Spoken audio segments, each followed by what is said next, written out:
박준영 동지 발제 마지막으로 듣겠습니다. 네, 박수로 모시겠습니다. 네, 마지막이니까 짧게 해야 되겠죠? 네. 네. 저기 그 앞에 토론문으로 사실 이렇게 앞에 발제하신 선생님들 말씀에 대해서 좀 얘기를 했어야 되는데 많이 지금 못해서 그렇긴 한데요. 일단 좀 그런 것 같아요. 말씀하신 저희 그 발제하신 분들 선생님들 말씀에 동의를 많이 하는 부분도 있고 물론 쟁점도 있습니다만, 근데 1년 전을 생각해 보면은 어땠을까? 그러니까 코로나와 총선이 많이 바꾼 건데, 예컨대 자본주의의 구조적 위기다라는 진단을 많은 사람들이 부정을 했죠. 지금도 뭐 부정한 사람이 있습니다만 인정하는 사람이 많이 없었을 거예요. 또 촛불연합이 해체되었고 2008년부터 반성이 필요하다. 그 광우병부터 라는 것도 얘기를 하면은 많은 사람들이 동의 안 했을 것 같아요. 근데 지금은 그런 얘기 물론 다 동의하실지 모르겠지만 그런 얘기를 하고 있죠. 사실 제가 그 노조 활동 말고 개인적으로 활동하는 단체도 있는데 그 단체에서도 이런 쟁점 때문에 크게 내용이 있고 노선적으로 분화되는 사건도 있었는데, 사실 시간이 지나면서 많은 것들이 또 코로나가 정리시켜주는 것들이 있는 것 같습니다. 그런 좀 동의 기반을 좀 말씀드리고 노조에서도 고민하는 점을 같이 좀 말씀드리면, 일단 고용위기가 심각하다는 건 다 알고 계신데 4월달 뭐 통계청 동향조사 보면 완전히 뭐 고용 상황이 작살이 났죠. 진짜 정말 그런 얘기 들었는데 민주노총 위원장님께서 통계를 보시면서 야 이거 진짜냐 이런 말씀까지 하셨다고 제가 들었는데, 너무 숫자가 황당하니까 믿겨지지 않는 거예요. 근데 왜 그러냐? 우리 주변에 없거든요. 민주노총 조합원들이 안 그러니까 그렇게 물어보시는 거죠. 이게 민주노총 현실입니다. 써놨지만 민주노총이 대기업과 공공부문 중심이니까 남의 얘기예요. 어떻게 보면 이게 지금 그 코로나19를 거치면서 우리가 많은 사회적인 문제가 드러나고 있는데 민주노총의 현실도 드러났다. 민주노총이 누굴 기반하고 있고 어떤 상태에 있는지 드러났다라는 생각이 들고요. 그러니까 예컨대 뭐 도소매업, 음식수법 이런 노동조합이 없잖아요. 민주노총이 물론 뭐 항공 등은 지금 투쟁하고 있습니다만 관심을 가진 척하지만 실제 자기가 아픈 게 아니에요. 남이 아픈 거지. 그냥 얘기를 해주는 거죠. 그러니까 진정성이라는 게 있을까? 라는 문제가 생기는 것이고, 또 그러다 보니까 노동조합 열심히 민주노총이 지금 뭐 사회적 대화하면서 얘기를 하고 있는데 이게 현장까지 내려가면 동의 기반이 약한 게 사실은 사실 뭐 그 어제 철도 저희 간담회 하면서 얘기를 그렇게 하시던데, 그런데 저희 요구안 중에서 고용보험 확대하자고 하면서 고용보험료 인상 얘기하거든요. 우리 조합원이 고용보험료 내자라고 하는데 그게 기측에 동의가 되냐? 전 모르겠어요. 얼마나 동의가 되는 거죠? 증세를 하자. 그럼 우리 공공기관 조합원들은 당연히 세금 많이 내야 되거든요. 과연 동의하실까? 모르겠어요. 그런 거 검토를 좀 해봐야 될 상황이고요. 근데 이제 확실한 거는 이게 기업별로 어떻게 해서 해결되는 위기가 아니다라는 건 분명한 것 같아요. 장덕순 선생님은 탈기업 노조 이렇게 말씀하셨는데 저희는 이제 저희 노조에서는 초기업 이렇게 얘기를 하는데, 하여튼 이런 게 더더욱 중요하다라는 게 확실히 확인이 된 것 같고, 근데 아직 모르겠습니다. 근데 역시 기층으로 내려가면은 기업별로 하면 되지 무슨 뭐 초기업으로 뭐 하냐 이런 게 여전히 대세인 것 같아요. 그래서 이게 참 어렵습니다. 아직도. 넘어가서 근데 이제 그러면 이게 투쟁이 어떻게 될 거냐? 지난 경제위기 때 2008년이나 98년 당시 생각해 보면은 우리 열심히 싸우긴 했는데 반성해 보면은 본질적으로 대부분 기업별 투쟁이었던 것 같다. 그러니까 정리해고 싸움이 있으면은 이건데 쌍타 투쟁이나 한진중공업 열심히 사회연대도 했지만 본질적으로 기업별 투쟁이었잖아요. 근데 이걸 이번에 넘어설 수가 있냐? 이번에도 물론 기업별 투쟁은 해야죠. 지금 아시아나 K가 투쟁하고 있는데 투쟁해야 되는데 기업별 투쟁으로는 이게 정리가 안 될 상황인데 그러면 기업을 넘어선 초기업 산별적 투쟁을 이번에 할 수가 있냐라는 거에서 하여튼 이게 저희의 어떤 난점이죠. 뭐가 맞는지 아는데 이게 어떻게 작동하게 할지 고민을 좀 말씀드리는 거고요. 특히 이제 그 중소기업사업장이 먼저 작달나고 있는데 그 또 찍소리라도 할 수 있는 거는 대기업 노조 뭐 이런 데잖아요. 정예고 수쟁이라도 할 수 있는 데는 쌍차 정도 규모가 되니까 파업을 하면 보이는 거지. 밑에 뭐 중소기업사업장은 다 뭐 찍소리도 못하고 죽는 상황이잖아요. 어떤 분이 이렇게 말씀하시던데 지금은 찍소리나 하고 죽는 노동자가 있고 찍소리도 못 하고 죽는 노동자도 있다 하시던데 그게 참 문제인 것 같습니다. 이번 그 모든 그 진단과 대응을 하는 과정에서 위기의 인식부터 좀 쟁점이 될 텐데 민주노총 중기 담당자 논의하는 과정에서도 좀 쟁점이 있었어요. 이게 위기가 단기적 위기냐 혹은 구조적이고 장기적 위기냐라고 했을 때 제가 보기에 민주노총 집행부가 정리한 거는 이렇게 진단한 것 같아요. 제가 느끼기에는 장기적 위기다. 단기적 아니고 장기적 위기다. 근데 구조적 위기는 아니다. 이렇게 인식하시는 것 같아요. 이제 민주노총이 내는 여러 가지 대안이 구조적 위기에 대한 대안은 아니다라고 느껴지거든요. 정책의 봉합이. 왜냐하면 지금 대부분 민주노총이 제시하는 노사정 대표자회의에 요구한 내용 보면 다 풀어가 뭐냐면 보완, 강화 이런 거예요. 뭘 보완하냐? 정부가 낸 걸 보완한다. 뭘 강화하냐? 정부가 낸 정책에 뭘 강화하자라는 걸 돼 있기 때문에 장기 위기로는 보시는 것 같은데 구조적 위기로는 안 보시는 것 같다라는 약간 쟁점이 있는 것 같고요. 근데 하여튼 이런 문제는 이제 단기 위기로 볼 경우에는 단기적 요구나 이런 거밖에 할 수가 없잖아요. 혹은 코로나19 시작됐지만 지금 그 자본주의 경제 위기로 가고 있는데 코로나19에 대한 대안을 낼 수 있지만 또 자본주의 구조적 위기에 대한 대안을 내기 어렵기 때문에 이 정세 위기 인식을 어떻게 하느냐가 더 중요하고 이게 우리 조합원들하고도 간부들도 그런데 공부도 하고 토론도 많이 해야 되는 그런 쟁점인 것 같습니다. 근데 그것도 우리만 있는 문제는 아니고 65쪽에 넘어가 봤는데 기존에 그래서 요구했던 거에 대한 재검토가 필요한데 이것도 사실 모르겠어요. 민주노총 내부의 논의해도 저희 내부 논의에도 기존 요구 그대로 하면 되지. 혹은 그것도 더 세게 하면 되지. 왜 새로운 검토를 필요하냐라는 거 하시는데 예컨대 전태일법 내용 중에 5인 미만 사업장 금기법 전면적 요구가 있어요. 물론 되면 좋은데 문제는 지금 망하는 데가 5인 미만 사업장이 망하거든요. 영세 자영업자가 망하는데 이거를 계속 제기하는 게 맞나?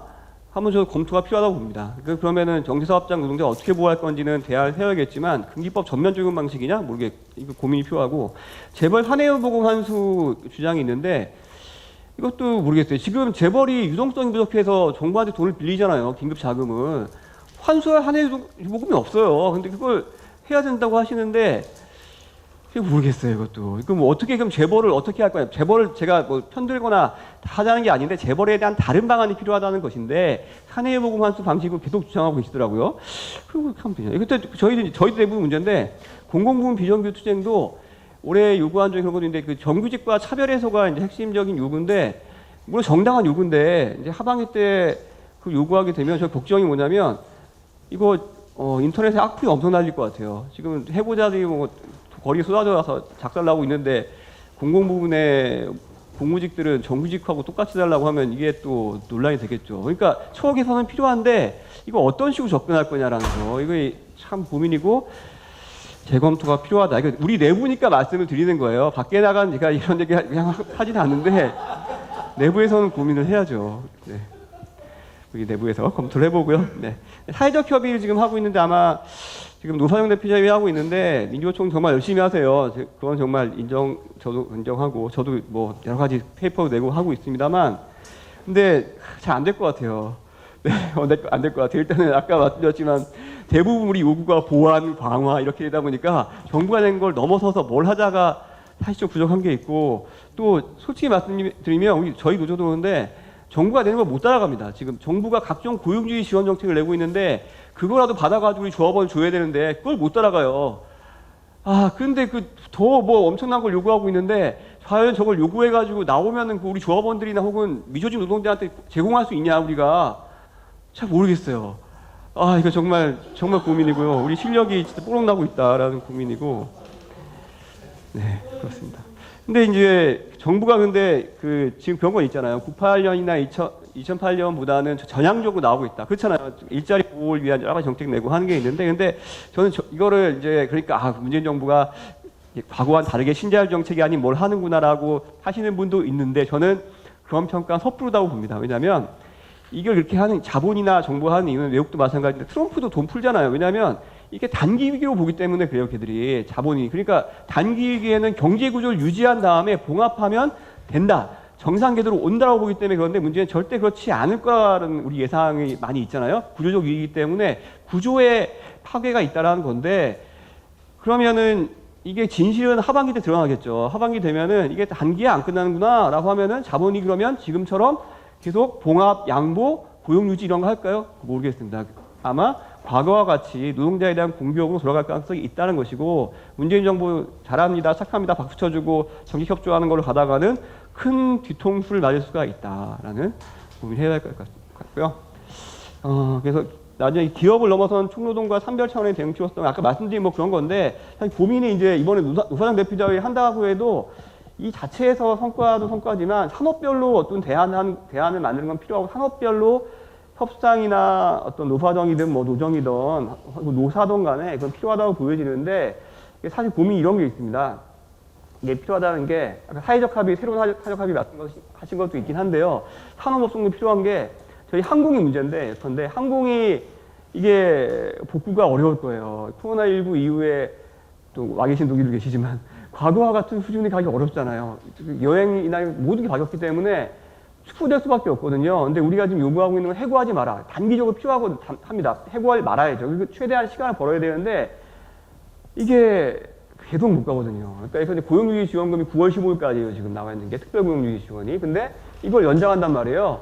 연장을 또 3개월 한다고 쳐요. 또 3개월 연장한다고 쳐요. 근데 이거 매번 3개월씩 연장할 수는 없잖아요. 근데 결국 산업 구조조정이 가는데 그럼 그 대안이 뭐냐? 우리한테 있어서 이 산업이 축소되는 상황에서 어떻게 정의롭게 개편할 거냐에 대해서는 노조가 이거 입장을 가져야 되는데 참 어려운 것 같아요. 저희도 없고 공공수는 저희 책임이기도 한데 많이 없고요.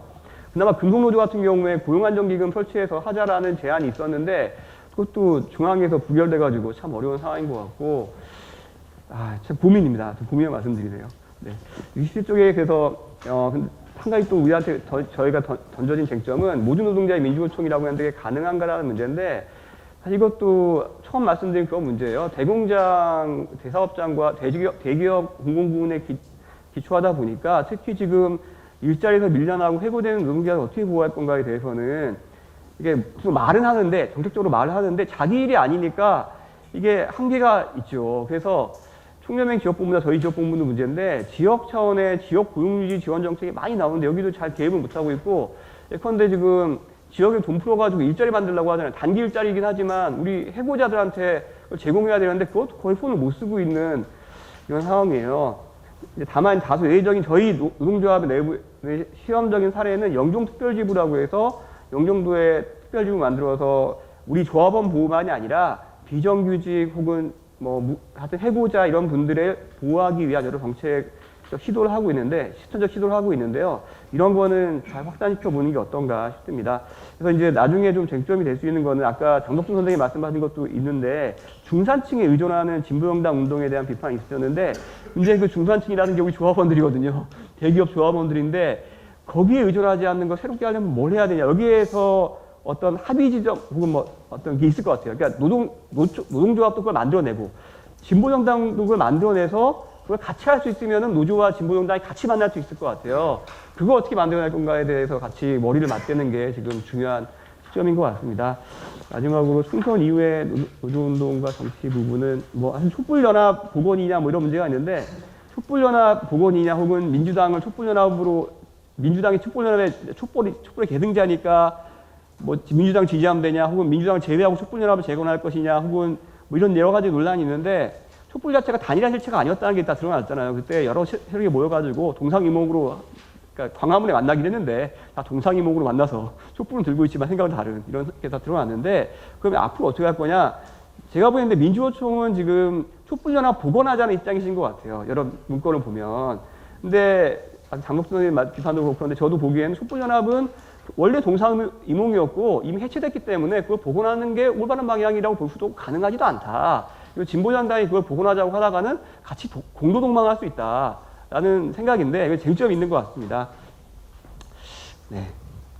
그래서 이제 제가 그림을 그려본 거 69쪽에 다 아시는 그림이지만 우석준 선생님 쓰신 거 아까 장덕준 선생님 말씀하셨는데 우석준 선생님 쓰신 거는 위에 있는 그림인 것 같아요. 69쪽 위에 단일 축선에 있다는 거예요. 민주당 왼쪽에 진보정당이 있는데 좌파들이 잘 여기 근거를 만들면은 어떻게 살아남을 수 있다는 비판이신 것 같은데 이게 좋은 글이긴 한데 오마이뉴스에 실렸더라고요. 근데 제가 보기에는 오히려 진보정당이나 좌파들은 다른 입장을 가져야 되는 것이 아닌가. 그러니까 민주당의 왼쪽이 아니라 민주당과는 종별적인 예컨대 민주당보다 더 복지를 세게 하자가 아니라 민주당은 하지 못하는 한국 자본주의, 세계 자본주의 체제를 바꾸자는 얘기를 해야 다른 대안으로 살아남을 수가 있지. 민주당 왼쪽에서는 이 꼴로 계속 갈 것이다라는 게 우려고. 근데 문제는 민주노총도 그런 걸 해야 한다고 생각이 돼요. 지금 아까 민주당이 낸 정부 여당이 낸 정책을 보완 강화로 가서 안 되지 않냐라 말씀드린 것도 물론 현실적으로는 그것도 해야 되는데 그거는 전형적으로 정부 여당 민주당이 하는 거를 보완하는 입장이거든요. 근데 그렇게 가서는 과연 전망이 있겠는가에 대한 고민이 있고요. 자본주의가 구조적 위기겠다고 했을 때는 구조적 위기를 넘어서기 위한 민주당이 할 수 없는 얘기를 우리가 해야 되지 않겠나 하는 생각입니다. 이상입니다. 감사합니다.